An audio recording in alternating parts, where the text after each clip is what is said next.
நாம இப்ப இந்த வீடியோல எதை பத்தி பார்க்க போறோம் அப்படின்னா நம்முடைய சேயோ நடப்பு 365ல வந்து பாத்தீங்கன்னா ஏப்ரல் 27க்கான நடப்பு நிகழ்வுகள் செய்தித்தாள்கள்ல வந்து முக்கியமான நடப்பு நிகழ்வுகளை பார்க்க போறோம். சுற்றுச்சூழல் அறிவியல்ல என்னென்ன இருக்கு, பிச்சாவரம் மலையாத்தி காடுகளை பத்தி நியூஸ் பேப்பர்ல கொடுத்திருந்தாங்க. என்னன்னா பாரதிதாசன் பல்கலைக்கழகம் இருக்கு இல்லையா, அதோடைய ஆய்வுப்படி பிச்சாவரம் பகுதியில் உள்ள மீன் மற்றும் நண்டுகளில் பிளாஸ்டிக் துகள்களினுடைய பாதிப்பு அதிகமா இருக்கிறத கண்டுபிடிச்சிருக்காங்க. காரணம் என்னன்னா மனிதர்கள் தான். குறிப்பாக பருவமழை காலங்களில் இது 45% உயர்கிறது அப்படின்னு சொல்றாங்க. இது நமக்கு தான் பாதிப்பை ஏற்படுத்தும். பழங்கால படிமங்கள் தூத்துக்குடி மாவட்டம் பழைய காயல் அருகே பனையூர்ல ஹோலோசின் காலத்தை சேர்ந்த கடல்வாழ் உயிரினங்களுடைய படிமங்கள் வந்து கண்டறியப்பட்டிருக்கு. இது கேட்பாங்க எங்க கண்டறியப்பட்டிருக்கு அப்படின்னு சொல்லிட்டு, தூத்துக்குடி மாவட்டம் பழைய காயல் அருகே. இது சுமார் 8000 முதல் 12000 ஆண்டுகளுக்கு முந்தையது அப்படின்றத பதிவு செய்யறாங்க. அடுத்து பல்லுயிர் பாதுகாப்பு. மத்திய அரசு மற்றும் தேசிய பல்லுயிர் ஆணையம் இணைந்து தமிழகத்தின் சத்தியமங்கலம் மற்றும் மேகாலயாவின் கரோசில்ஸ் பகுதிகளில் பல்லுயிர் பாதுகாப்பிற்காக 46 கோடி மதிப்பிலான 5 ஆண்டு திட்டத்தை வந்து தொடங்கியிருக்காங்க. யார் அப்படின்னு பாத்தீங்கன்னா மத்திய அரசு மற்றும் தேசிய பல்லுயிர் ஆணையம் இணைந்து. எங்க அப்படின்னா தமிழகத்தினுடைய சத்தியமங்கலம் மற்றும் மேகாலயாவுடைய கரோசில் பகுதியில். ரொம்ப முக்கியம். அடுத்து தமிழகத்துல என்னென்ன இருக்கு, பெண்கள் நூலகம். சென்னையில் பெண்களுக்கென பிரத்யேகமாக இயங்கக்கூடிய பெண்கள் நூலகம் எங்கன்னா சேப்பாக் மற்றும் புதுப்பேட்டை பகுதிகளில். இதுல குறிப்பா சேப்பாக்கம் நூலகம் வந்து 1925ல தொடங்கப்பட்டிருக்கு. முழுக்க முழுக்க பெண்களுக்கான ஒரு நூலகம் எங்கன்னா சேப்பாக்கத்துல. வண்டலூர் உயிரியல் பூங்கா குஜராத்தின் சக்கர்பாக் உயிரியல் பூங்காவிலிருந்து ஒரு பெண் ஆசிய காட்டுக்கழுதை வண்டலூர் பூங்காவிற்கு கொண்டு வரப்பட்டிருக்கு. அப்ப எங்க இருந்து கொண்டு வந்தாங்க அப்படின்னு கேட்பாங்க. குஜராத்தினுடைய சக்கர்பாக் உயிரியல் பூங்கா. அப்ப சக்கர்பாக் உயிரியல் பூங்காவே எங்க இருக்குன்னு கேட்டாங்கன்னா குஜராத்ல இருக்கு.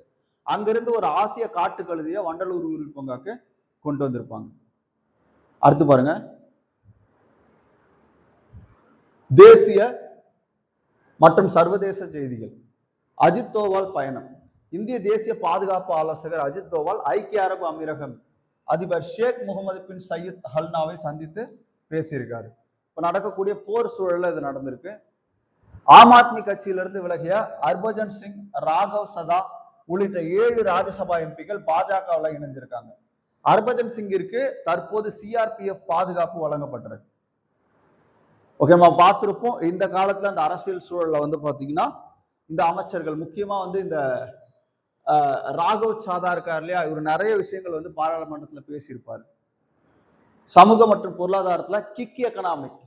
இந்தியாவில் 2029-30க்குள்ள கிக் தொழிலாளர்களுடைய டெலிவரி ஊழியர்கள் போன்றவருடைய எண்ணிக்கை 2.3 கோடியா உயரும் சொல்றாங்க. அப்ப எதிர்பார்க்கப்படுது. அப்ப இவர்களுக்கான வேலை பாதுகாப்பு, வெப்ப அலை காலங்களில் அவர்கள் எதிர்கொள்ளும் சவால்கள் குறித்து விவாதிக்கப்பட்டிருக்கு. ORS கரைசல். கோடை காலத்தில் ஏற்படும் நீர்ச்சத்து குறைபாட்டை தடுக்க ORS கரைசலை எல்லாருக்கும் கொடுக்கணும். இது ஒரு பாக்கெட்ல 20.5 gram sodium chloride, glucose, potassium chloride, trisodium citrate ஆகியவை இதில் அடங்கியிருக்கும். ORS ரொம்ப முக்கியம். ஓரல் ரீஹைட்ரேஷன் சால்ட் அப்படின்னு சொல்லுவாங்க. சட்ட ஒழுங்கு. இளம் குற்றவாளிகள் பத்தி, அதாவது 2019-23 தகவல்களின்படி தமிழகத்தில் குற்றவாளிகளின் விகிதம் தேசிய சராசரி விட 7.1, அதாவது 2 மடங்கு அதிகமாக இருக்கு. எவ்வளவுனா 14.5. கவலை அளிக்குரிய விதமா இது வந்து பார்க்கப்படுது. ஏன்னா இந்த டிஎம்கே உடைய ஆட்சியில நிறைய வந்து குற்றங்கள் நடந்திருக்கும். அதுல வந்து பாத்தீங்கன்னா இந்த இளம் குற்றவாளிகள் அதிகரிச்சுட்டே இருக்காங்க. விண்வெளி. சூரியனின் வளிமண்டலமான கொரோனா பகுதியில் ஏற்படக்கூடிய மாற்றங்களை ஆய்வு செய்து இஸ்ரோவின் ஆதித்யா L1, ஓகேவா, அதாவது L1 அப்படின்னா லெக்லாஞ்ச் புள்ளி.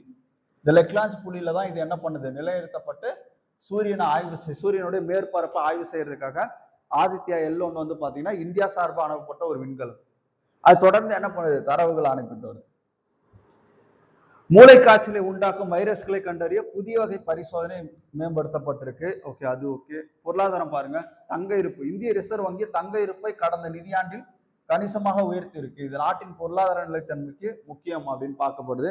ஏன்னா நிறைய நாடுகள், அமெரிக்கா, சைனா, இங்கிலாந்து, இந்த நாடுகள் எல்லாமே தங்களுடைய மைய வங்கியில தங்க இருப்பு அதிகரிச்சுட்டு இருக்காங்க. டிஜிட்டல் பரிவர்த்தனை. UPI மூலமான பண பரிவர்த்தனை கிராமப்புறங்கள்ல பெரும் வளர்ச்சியை கொடுத்திருக்கிறதா சொல்லியிருக்காங்க. விளையாட்டுல வில்வித்தை. உலகக்கோப்பை வில்வித்தை போட்டியில இந்திய வீரர்கள் பதக்கங்களை வென்று சாதனை படைத்துள்ளனர். செஸ்ஸை பொறுத்த வரைக்கும் இளம் வீரர் குக்கேஷ் சர்வதேச அளவில் தொடர்ந்து முன்னிலை பெற்று வருவது குறிப்பிடத்தக்க நியூஸா இருக்கு. ஓகே பாருங்க, வரலாற்று தகவல் இதுவும் நியூஸ் பேப்பர்ல கொடுத்திருந்ததுதான். 1925 தொடங்கப்பட்ட சேப்பாக்கம் பெண்கள் நூலகம் இந்தியாவில் பெண்களுக்கென தொடங்கப்பட்ட ஆரம்ப கால நூலகங்கள்ல ஒண்ணு. எது? சேப்பாக்கம் பெண்கள் நூலகம். எப்போ? 1925. ஆம் ஆத்மி எம்பிகள் தகுதி நீக்கம் செய்யப்படுவார்களா? இந்த கொஸ்டின் நிறைய கேட்டிருக்காங்க. ஆம் ஆத்மி கட்சியினுடைய 7 ராஜ்யசபா உறுப்பினர்கள் பாஜகவில் இணைந்தது குறித்து இந்த சட்ட சிக்கல் நம்ம என்னென்னு பார்ப்போம்.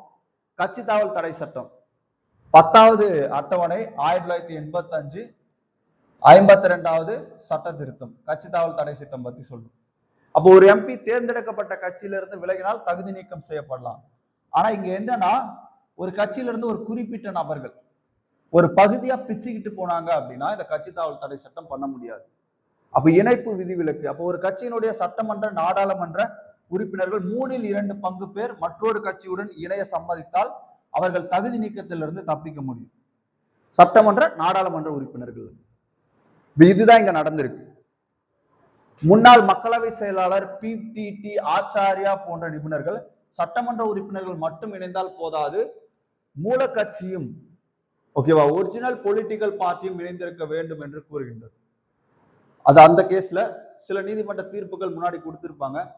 பஞ்சாபில் இந்த எம்பிக்கள் தேர்ந்தெடுத்த MLAக்கள் இன்னும் ஆம் ஆத்மியிலே இருக்கும்போது எம்பிக்கள் மட்டும் பாஜகவிற்கு செல்வது ஒரு பெரிய முரண்பாட்டை உருவாக்கும் அப்படின்னு சொல்றாங்க. சர்வதேச கடல் எல்லை விதி ஈரான் மற்றும் அமெரிக்கா இடையான ஹர்மோஸ் ஜலசந்தி நிலவக்கூடிய பதற்றம் பத்தி சொல்லுது. அதுல UNCLOS சட்டம் ஓகேவா ஐக்கிய நாடுகள் சபையின் கடல் சட்ட உடன்படிக்கையின்படி சர்வதேச கடல் பகுதி அனைவருக்கும் பொதுவானது அப்படின்னு சொல்லியிருக்காங்க. அங்கு கப்பல்கள் சுதந்திரமாக பயணிக்கக்கூடிய உரிமை உண்டு. ஏன்னா ஈரான் வந்து ஹர்மோஸ் ஜலசந்தியை மூடி இருக்காங்க, அதனால இந்த சட்ட சிக்கல் வந்திருக்கு. ஹர்மோஸ் ஜலசந்தி ஈரான் ஓமானுக்கு இடையில இருக்கக்கூடிய ஒரு குறுகிய பகுதி. போக்குவரத்து உரிமை பார்த்தீங்கன்னா எல்லாருக்கும் உண்டு. அமெரிக்கா ஈரான் கப்பல்களை அமெரிக்கா தடுத்து நிறுத்துவது சர்வதேச சட்டத்தை மீறுவதா இருக்குன்னு சொல்றாங்க.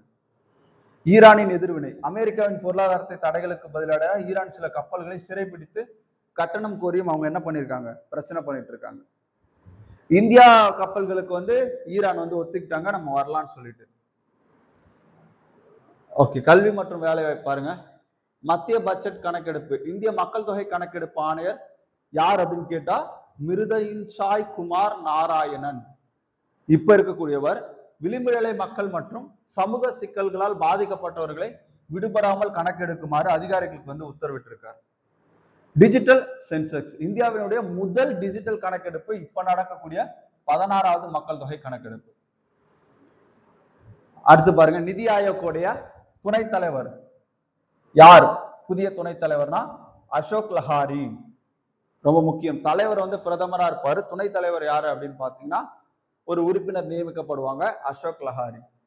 கட்சி தாவல் தடை சட்டம் ஓகே, இது முன்னாடியே பார்த்தது.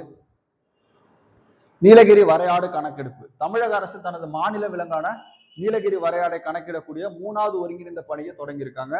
அது நீலகிரி தார் அப்படின்ற திட்டத்தின் அடிப்படையில தொடங்கப்பட்டிருக்கும். இப்ப கேரளாவுடன் இணைந்து இது என்ன பண்ண போறாங்கன்னா நடத்த போறாங்க. அதுதான் நமக்கு நியூஸ்ல கொடுத்திருக்காங்க.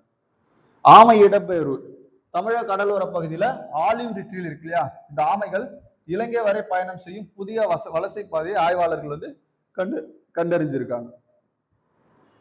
பெட்ரோலில் 100% எத்தனால் கலப்பதற்கான சாத்தியங்கள் குறித்து இப்ப ஆய்வு அப்படின்றது நடந்துட்டு இருக்கு. இதுவரையில வந்து E20 அப்படின்னு சொல்லுவாங்க, எத்தனால் வந்து 20% கலந்து இருக்கக்கூடிய விஷயம் நடந்திருக்கு.